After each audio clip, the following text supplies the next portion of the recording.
Oke teman-teman, kami dengan tim podcast Titik Gigitan sekarang berada di Wajo Hulu, Kabupaten Mempawah, Kalimantan Barat.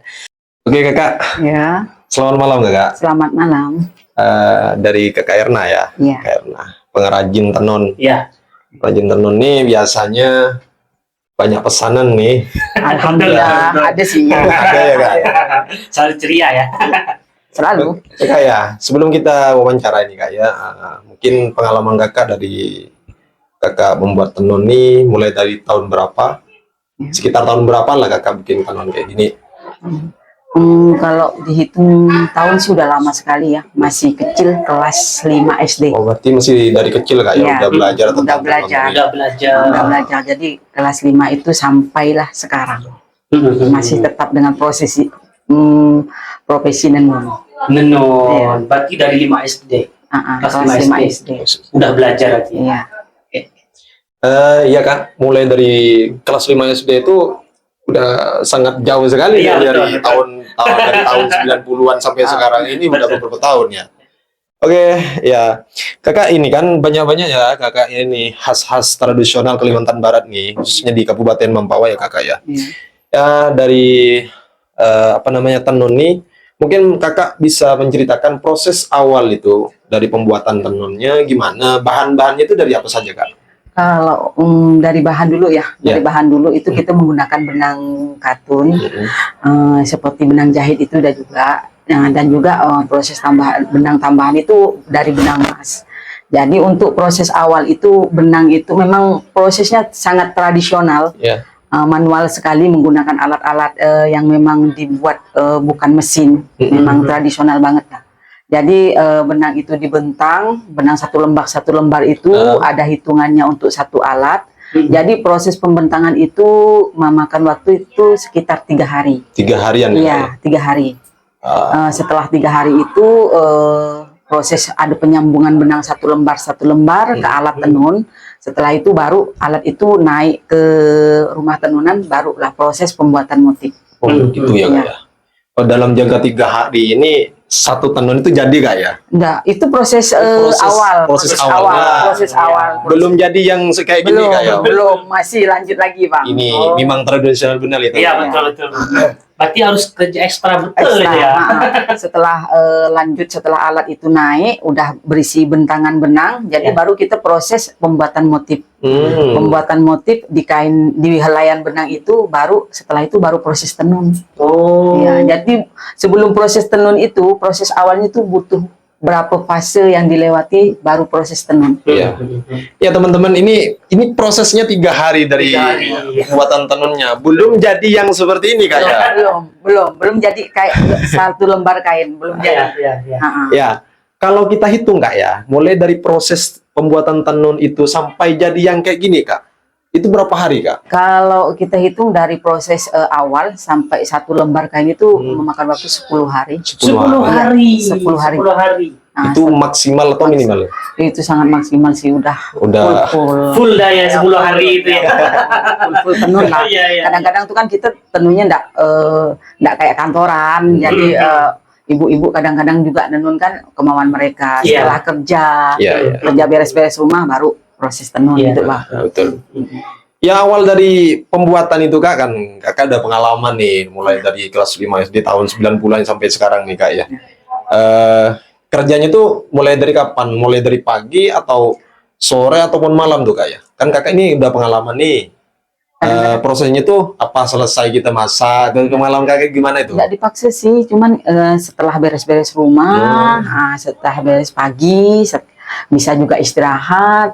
Intinya kita kalau mau cepat jadi satu lembar kain, ya gimana kita bagi waktu. Oh, iya. Jadi ini kan rata-rata yang pengrajin ini kan emak-emak nih, bisa kerja di rumah, Iya, betul, kan? betul. Setelah masak, setelah kemas beres-beres, Iya, itu baru gitu. Jadi untuk gimana caranya untuk menyelesaikan satu lembar kain, mereka bagi waktu sendiri, termasuklah saya. Iya. Artinya ya ini manajemennya sangat bagus kalau gitu Bagus, tentang ya. manajemen ya. Iya. Selama 10 hari toh 10 hari. Bayangkan selama 10 hari ya teman-teman.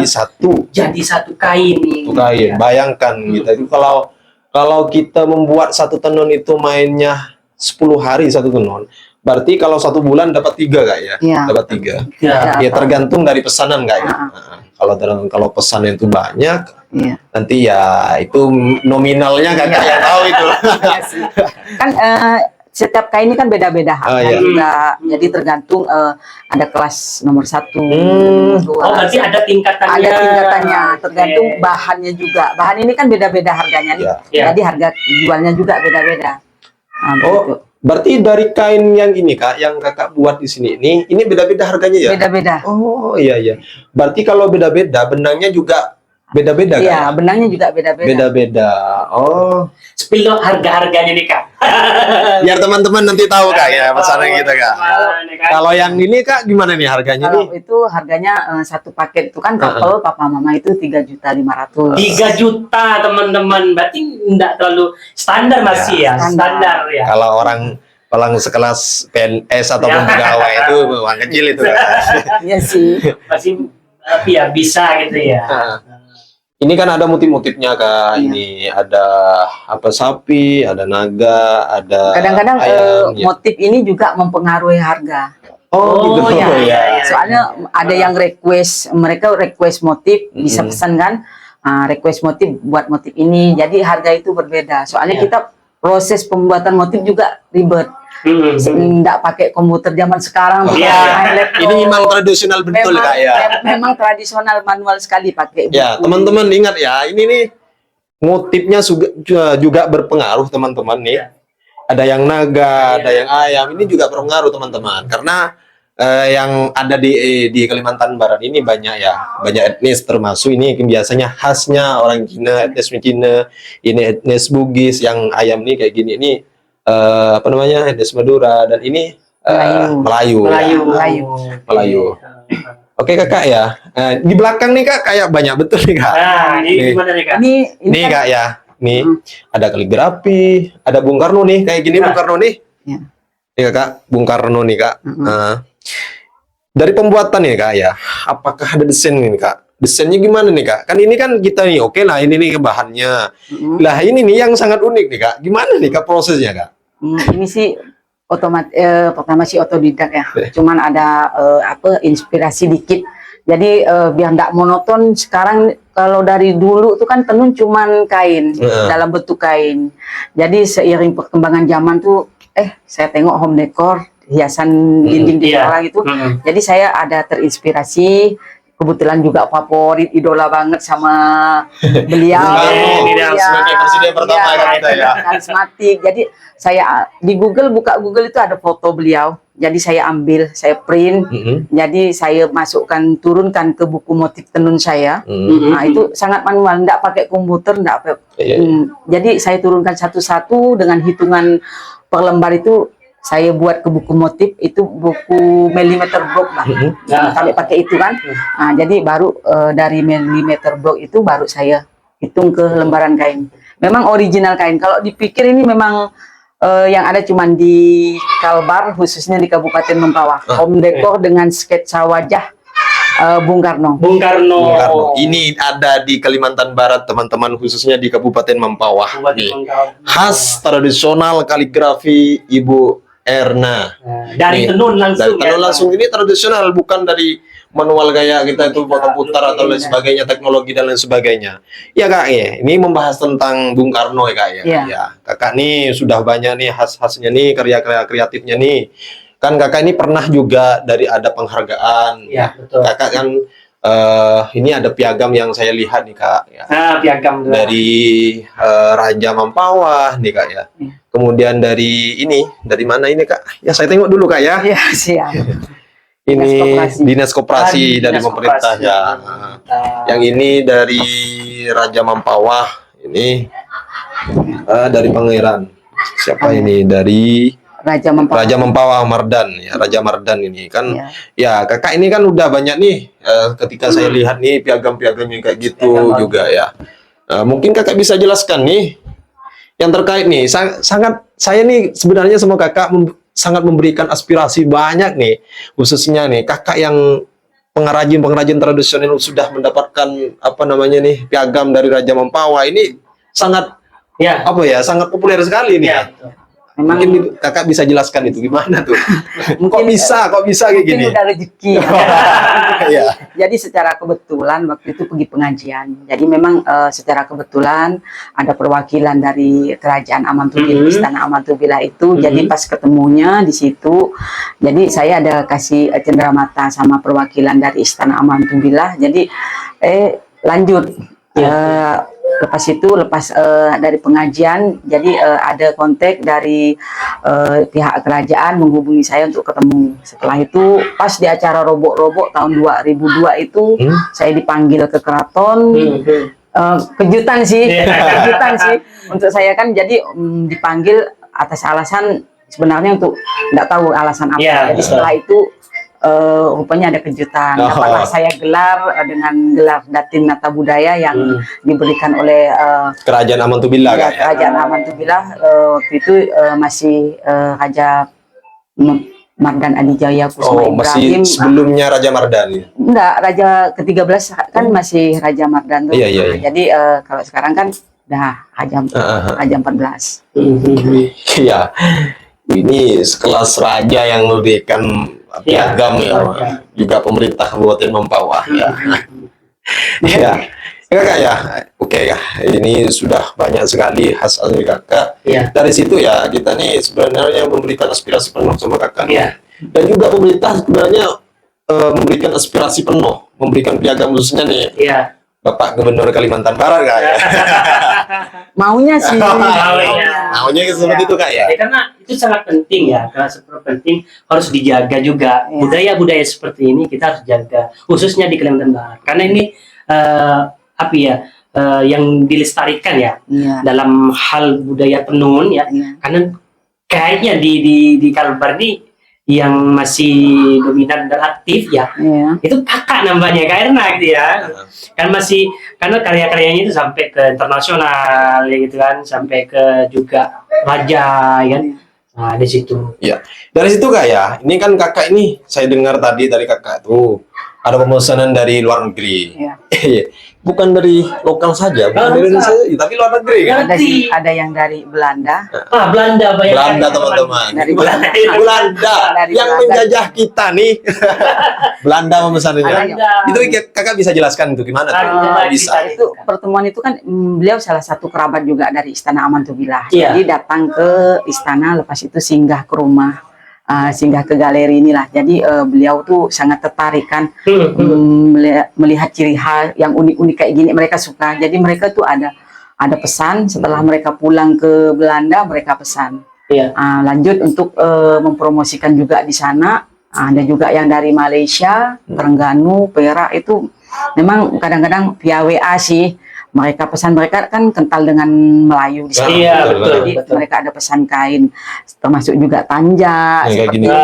Bisa ditampilkan di kamera kak. Iya, boleh dicoba juga. Ini boleh coba ya. Boleh. Teman-teman kita coba dulu ya. Coba dulu ya. Ini tanja nih. Nah, ini kan kalau yang dari Malaysia banyak yang pesan kayak gini. Jadi mereka tuh kental dengan tradisi Melayu. Saya pasang dulu nih kak. Boleh, sila-sila. Oke, mantap ya. Ganteng juga sih. Khas Kalimantan dong. Ini khas dari tenunnya teman-teman yang buat sendiri Kak Erna ya. Kalau pembuatan ini Kak, ini berapa hari? Kalau ini kan saya yang buat kain, jadi saya kolaborasi sama tukang jahit. Jadi saya nggak bisa kerja sendiri. Macam pembuatan tas kayak gini juga. Jadi saya juga. Jadi ada kelompok, ada yang memang tukang jahit saya itu. Jadi kami itu satu kelompok. Ada yang untuk tenun kain, ada yang untuk buat tanja, ada yang untuk buat tas. Kalau kerja sendiri nggak bisa lah bang. Ternyata bukan kain saja kak yang kakak nih kreatif, cuma banyak juga dari tas dari apa namanya tanja. Jadi ini banyak sekali ya kak ya. Inspirasi. Saya pengennya tuh bukan, kalau dari dulu kan cuman kain tenun, kain dalam bentuk kain. Jadi saya mau buat terinspirasi dari kawan-kawan yang lain juga kan, ada pemasukan ngasih saya pandangan ke depan. Jadi saya buat pecahan seperti kaligrafi, home decor, tas juga, tapi semuanya original tenun. Asli tenun ya. Asli tenun, memang tradisional ya. Tradisional. Jadi dan ini lagi lah, saya maaf potong nih. Nampaknya dapat penghargaan nih ya, boleh ditampilkan Kak. boleh ditampilkan dan ceritakan Kak. Nah, tuh. Ya. Ini dari mana Kak? Kalau ini dari Istana Amantubillah, ini kemarin robok-robok kemarin robok-robok di tanggal 19 Ya. Agustus itu alhamdulillah Raja Mempawah yang ke-13 dan Raja Mempawah yang ke-14 ngasih penganugerahan gelar Iya. dengan bergelar Pangeran Putri Anom. Putri Anom, berarti punya gelar Putri Anom ya, teman-teman. Naik gelar sih, kalau kemarin kan Datin Ngata Budaya, kalau iya. sekarang dapat diganti, ya, jadi dengan gelar baru, tapi amanah sih. Amanah yang ini harus dijaga ya, lagi. ini sebuah amanah yang berat sih, tapi mudah-mudahan bisa. Amin, Mas amin. Anang bisa kedepannya bisa Iya. tetap mempertahankan amanah itu, bukan kaleng-kaleng juga. Aku juga kita bukan ini amanah, bukan dari sembarang orang. Iya, betul. Raja loh Kak. Iya, iya, makanya saya takut. Jadi enggak semua orang kan dapat kayak gitu. Iya, Jadi betul. amanah raja itu harus mengembangkan, mendaur ulang budaya lama, harus jangan betul, sampai punah. Itu saja. Tapi simple tapi berat. Iya. Kalau yang ini dari robok-robok juga kemarin tanggal 25 Di Mempawah juga Kak? ini di Teluk Pak Kedai. Kuburaya. Kuburaya ya. Kuburaya. Iya. Kuburaya. Jadi tanggal 25 dalam Hall Akbar, kebetulan juga mereka ada kerabat yang dari Malaysia datang. Malaysia rombongan itu, jadi enggak tahu, saya alhamdulillah dapat gelar juga rezeki. Memang penghargaan ini diberikan sama Kakak atau ada yang lain dari Kalimantan Barat ini? Ada 2 orang saja. Ada 2 orang. Iya. Ada 2 orang yang dapat penghargaan ini. Kalau yang dari Istana Amantubillah itu menyeluruh, ada yang dari Malaysia, Singapura. Jadi di Istana Amantubillah itu merangkul semua suku yang ada di Kalbar, termasuk sampai se-Indonesia, sampai ke luar negeri. Iya. Yang Kalimantan Barat Kakak juga? Iya. Termasuk Kakak? Termasuk saya. Sendiri? Sendiri. Di kabupaten juga? Iya. Iya. Ini ya teman-teman ya, khas tenun yang diberikan sama Kakak Erna ini, piagam yang diberikan sama Kakak Erna ini diberikan oleh Raja Mempawah dan juga perwakilan di Kalimantan Barat, khususnya di Kabupaten Mempawah. Kita sebenarnya memberikan aspirasi penuh sama Kakak Erna ini sudah menghidupkan budaya di Kalimantan Barat ini, khususnya di Kabupaten Mempawah, serta memberikan aspirasi sama teman-teman. Ini sebenarnya kalau didengar oleh Bapak Gubernur Ria Nursan, sebenarnya untuk memberikan piagam juga ya. Penghargaan. Mudah-mudahan Ya Kak ya. Iya. Kakak mengharap juga ya. Mengharap sih, bukan untuk bermaksud untuk gimana, cuma Iya. untuk sebagai gimana agar generasi muda itu bisa mengangkat juga. Kita kan tidak mungkin selamanya seperti ini saya. Jadi butuh penerus yang bisa penerus. Ya, Makanya sering saya kadang-kadang kalau ada kegiatan di luar Tuban, jadi saya pengennya tuh masukkanlah tenun ini sebagai salah satu kurikulum ekskul di SMK. Jadi budaya tenun ini tidak bisa dicari di Google, memang harus kerja nyata. Iya, memang prosesnya itu sangat manual. Oke, kalau kita untuk pembuatan motif sekarang udah maju ya, tapi untuk proses awal itu memang tidak bisa. Memang harus kita, walaupun kita belajar lewat sosial media, tapi lebih bagus kita itu belajar orang ke orang, langsung kerja nyata kayak gitu. Oke. Ya. Ya dari situ Kak ya. Kita memberikan inspirasi sama Kakak nih, sudah pembuatan tenunnya yang sangat banyak sekali. Mungkin kita bisa nengok nih Kak, pembuatannya gimana Cara pembuatannya kayak gitu Kak. Oke, teman-teman ya. Kita lihat cara pembuatan. Cara teman-teman, yuk kita selidiki pembuatan tenun Kakak ini. Nih. Ini alatnya. Oh, ini alatnya. Ya. Ini alat tenunnya. Saya coba dulu prosesnya. Ini berarti alat sederhana seperti ini ya. Sederhana. Sederhana betul. Iya, betul. Alat sederhana sekali. Makanya kalau dibilang ini tradisional handmade, inilah dia. Kalau teman-teman takutnya ada yang pembohongan atau ada yang apa ya, kurang percaya tentang tradisionalnya Kakak nih, Kak Ernan. Ini pembuatannya buktinya nih. Memang tradisional betul. Langsung kita spill ya teman-teman. Oke. Ini unik bener nih teman-teman. Unik sih. Keren. Keren. Ini tidak sembarangan orang, ya teman-teman, tidak sembarangan orang bisa seperti ini karena butuh kesabaran juga ya Kak, butuh kesabaran juga. Ya kayak tadi yang sudah dijelaskan oleh Bu Irna itu pembuatannya satu tenun itu 10 hari. 10 Bayangkan. hari. 10 hari. Dari proses tadi pembuatannya 3 hari. 3 hari. Ini benangnya ini yang mahal berarti ya Kak? Ya, ini benangnya yang kelas nomor 1, merek berlian, benang-benang katun. Jadi memang harganya agak dipengaruhi bahan-bahannya juga. Oh, ya. Kalau saya tengok ya, ini cara pembuatannya sangat rajin betul. Harus sabar benar sih.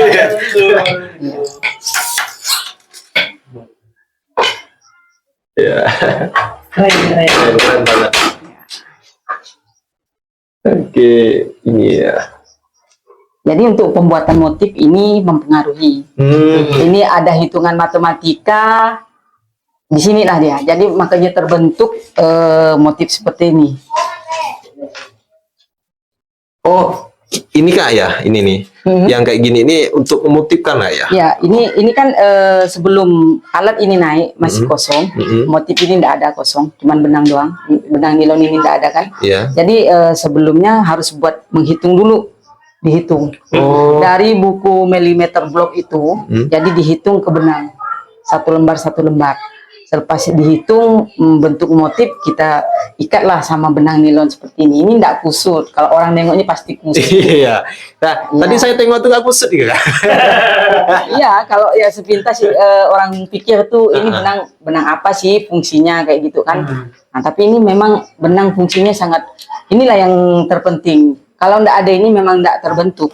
Oh. Iya, memang tidak bisa membentuk seperti motif naga. Motif bunga, motif buaya itu tidak bisa. Berarti Kak yang ini nih udah dihitung semua ya? Udah dihitung satu lembar. Berarti ini secara tidak langsung ada matematikanya. Ya. Di sini ada matematikanya, tambah kali dikurang.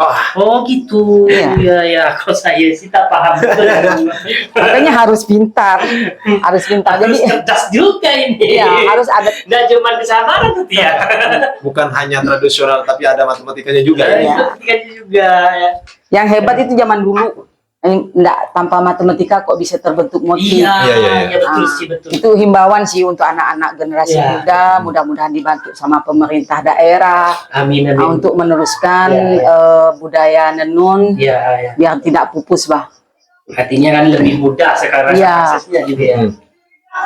Apalagi sekarang udah zaman-zaman kayak gini, teknologi yang seperti ini. Iya. Sebenarnya pemerintah yang sekarang itu ya, yang ada di Kalimantan Barat, khususnya di Kabupaten Mampau, ini sangat mempengaruhi budaya untuk mendominan khas tenun tradisional ini sebenarnya ya Kak ya. Ya, untuk mengembangkan motif-motif daerah. Jadi kebudayaan kita itu terangkat kembali dari zaman-zaman kerajaan, biar tidak pupus, ditelan zaman.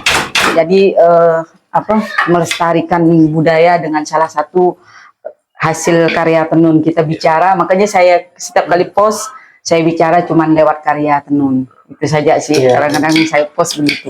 Iya. Jadi Kak ya, dari pembuatan tenun ini pemerintah harus juga menolong supaya teman-teman supaya masyarakat Kalimantan Barat ini budaya yang tradisional seperti ini tidak mati. Tidak mati. Kalau tidak didukung sama pemerintah daerah sih bakalan fokus. Soalnya ini memang harus kerjanya itu memang kita harus praktek langsung. Jadi saya juga dari dulu berproses kan, dari alat kecil hingga saya pandai buat motif seperti ini. Malahan saya buat secara otodidak, dari foto seseorang itu saya buat di tenun. Itu otodidak baru 3 tahun. Jadi saya kalau motif yang bunga seperti ini udah biasa. Jadi kalau yang otodidak itu dari lukisan, dari gambar, foto-foto kamera itu saya buat. Jadi memang itu otodidak. Jadi memang perlu inspirasi, pemahaman juga sih. Makanya pengennya tuh saya himbauan sih untuk pemerintah daerah untuk menggalakkan anak-anak muda sekarang ini agar lebih giat mau belajar tenun biar tidak pupus. Bukan cuman gimana ya, bukan cuman batik. Sekarang yang digalakkan batik. Batik. Bukan, memang budaya juga. Tapi salah satu ikon kita itu tenun di Kalbar ini kan. Jadi kalau bisa sih untuk pemerintah daerah masukkanlah tenun ini jadi salah satu kegiatan di sekolah. Khususnya di SMK. Iya, SMK. Supaya tidak mati Kak ya. Iya. Memang penglihatannya kita tuh gimana ya? Iya. Gampang, cuman ketika prakteknya ini yang sulit ya. Prakteknya yang sulit. Jadi pernah saya itu satu kegiatan itu S2. Jadi narasumber saya itu 2 orang suami istri dari NTB. Beliau tuh udah membudidayakan tenun. Jadi mereka itu dari prosesnya alam. Jadi pewarna itu dari alam. Jadi pas ketemunya di hotel di Pontianak, saya 8 hari ketemu ikut proses beliau. Jadi memang sih pas saya bawa home decor Ibu Susi sama Presiden Soekarno. Jadi mereka tidak percaya kan. Jadi saya bilang original tenun, boleh dibuka.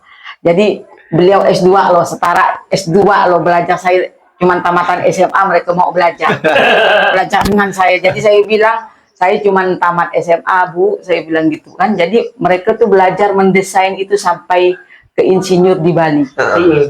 Jadi saya malu soalnya saya kan sekelas itu tamat SMA gitu, mengajarkan S2 mengajarkan S2. Tapi unikannya itu mereka heran belajar di mana, kursus di mana Kakak. Jadi saya bilang otodidak sih, saya lihat foto. Cuman saya itu kan dari proses awal, jadi saya menggeluti sampai buat motif.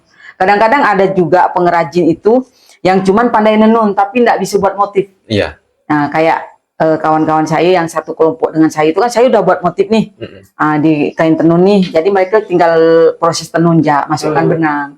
Jadi bukan ada orang-orang tertentu yang bisa membuat motif, ada yang cuman penenun biasa. Itu bedanya. Oke. Ini Kak ya, kita sudah spill semuanya pekerjaan Kakak yang tenun ini tentang tradisionalnya khas Kalimantan Barat ya. Oke, kita kembali lagi ke sana Kak ya. Boleh. Ya. Oke, teman-teman, kita balik lagi ke sana, kita wawancari lagi Kak nih. Masih banyak sebenarnya ini teman-teman. Oke Kak, ya kita udah sepil tadi Kak pekerjaan Kakak, takut orang nih, ini abal-abal nih bukan takut nggak percaya kan. Oke Kak, ini kan kita udah wawancari seberapa lama, ini panjang sekali nih Kak. Ya mungkin Kakak bisa menggambarkan nih terakhir ya Kak, kita nih ya. Dari proses pembuatannya Kakak nih, selama Kakak menjadi pengrajin tenun di Kalimantan Barat, khususnya di Kabupaten Mempawah nih Kak ya. Apa ada kendala atau tantangan di sana Kak ya? Ada sih. Boleh diceritakan Kak? Kalau tantangan itu yang namanya perjalanan karir itu kan pasti ada ya. Iya betul. Jadi saya sempat sangat kecewa. Saya dengan kawan-kawan saya itu pernah ada 5 tahun memperjuangkan itu motif baju pengantin khas Melayu Mempawah. Inginnya sih pembakuan. Jadi harus ada rekomendasi dari Pemda. Jadi belum sampai sekarang ini belum terlaksana, belum disetujui. Tapi alhamdulillah baju pengantin khas Melayu Mempawah itu udah 2 kali go ke nasional. Nasional. Nasional ya? Ya, tahun lalu di Jakarta dapat award itu juara favorit. Itu hasil tenunnya Kakak? Iya, hasil tenunnya sampai panca nasional. Sampai nasional Jakarta loh teman-teman. Terakhir kemarin di September tahun lalu itu di Solo ya, pagelaran baju pengantin se-Indonesia. Jadi kita mewakili Kalbar dari Mempawah. Itu memang saya buat kan memang motif khas Kabupaten Mempawah tuh. Saya belajar dari Istana Amantubillah. Itu bunganya itu motif bunga bakung. Jadi sampai sekarang pun belum dipatenkan. Itu gimana ya, sebagai pengrajin alangkah lebih bagusnya kalau saya diakui motif yang memang saya perjuangkan khas, saya belajar budaya di daerah yang saya tinggal, jadi tapi di daerah sendiri tidak diapresiasi. Kecewa sih Bang, kecewa sih pasti. Jadi tapi itu enggak membuat saya patah. Patah semangat tidak membuat saya. Artinya kakak tetap maju terus meskipun tidak diberikan aspirasi oleh pemerintah Kabupaten Mempawah nih. Iya, tetap. Padahal nih kakak dari Kabupaten Sambas kan? Iya. Ya saya lahirnya di Sambas. Belajar awalnya tenunnya di Sambas. Tapi saya otomatis ada peribahasa di mana langit dijunjung, di situ bumi dipijak. Nah, itu bahasa peribahasa yang yang saya dalami. Jadi saya belajar budaya di Mempawah walaupun saya lahirnya di Sambas.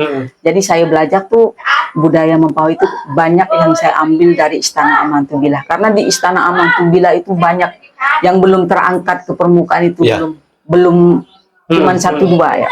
Artinya di budaya di Kabupaten Mempawah ini budaya tenun, tentang tenun itu belum terangkat ya kayak oleh pemerintah. Belum. Artinya kita nih yang kakak buat sekarang nih khas Kalimantan di Kabupaten Mempawah ingin diangkat gitu kan. Ya meskipun bukan orang Mempawah gitu aslinya. Kata kakak peribahasa tadi itu sangat dalam artinya loh teman-teman. Belajar peribahasa. Peribahasa itu kan dalam. Walaupun di mana langit dijunjung, disitulah langit dipijak, bumi dipijak.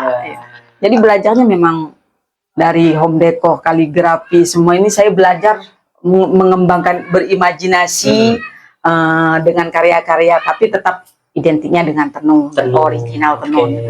Oke, dari tantangan itu tadi kakak ya, mungkin kakak bisa memberikan statement, memberikan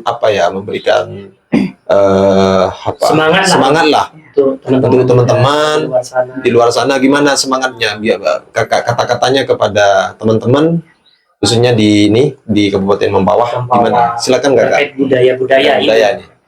Oke, terima kasih saya kesempatan ya Bang ya. Mudah-mudahan ini salah satu jadi berkah untuk saya dikunjungi dari abang-abang ini. Mudah-mudahan banyak yang juga yang merespon. Jadi sebagai pengrajin yang berdomisili di Kabupaten Mempawah ini, saya pengennya dilirik lah. Kami ini diperhatikan sebagai pengrajin yang punya keinginan untuk maju, mengembangkan, mengenalkan budaya lokal ini sampai ke internasional. Iya, betul. Jadi saya pengennya itu kami minta dukungan sama pemerintah daerah kan. Kalau otomatis secara logika kita kalau jalan sendiri ya tetap jalan di tempat. Kita pengennya punya bapak angkat yang duduk di atas sana kan, sedangkan kita ini duduk di sini. Jadi pengennya sempat juga, soalnya begini Bang, saya itu kan dengar curhatan teman-teman juga nih, banyak pengrajin kita tuh yang mengeluh, jadi tidak kurang ada kepedulian. Jadi sama-sama pengrajin kadang-kadang kami itu ada forum begitu. Jadi pengennya itu pengenlah dilirik, dibantu ataupun disupport dari Pemda agar kami ini tidak kecewa, tidak patah semangat. Kami ini ingin berkarya, ingin maju, ingin mengenalkan ini loh budaya kita, khas budaya Kalimantan Barat, khususnya di Kalimantan Barat nih, Mempawah ya. Budaya khas Kabupaten Mempawah yang ada di Kalbar ini keluar, mudah-mudahan ya bisa keluar negeri. Itu ya. Itu sih keinginan itu untuk maju dan berkembang. Oke teman-teman, ini udah closing statement dari kakak Erna tadi itu. Ya intinya kakak ini ingin memberikan dukungan sama pemerintah kabupaten atau pemerintah provinsi Kalimantan Barat, di mana tradisi tenun ini dilestarikan di Kalimantan Barat dan bisa diinternasionalkan kan, kira-kira seperti itu kan kak ya. Oke kak ya, terima kasih atas kunjungannya, udah kita wawancarai di sini ya teman. Oke teman-teman, terima kasih. Wabillahi taufiq wal hidayah. Wassalamualaikum warahmatullahi wabarakatuh. Waalaikumsalam.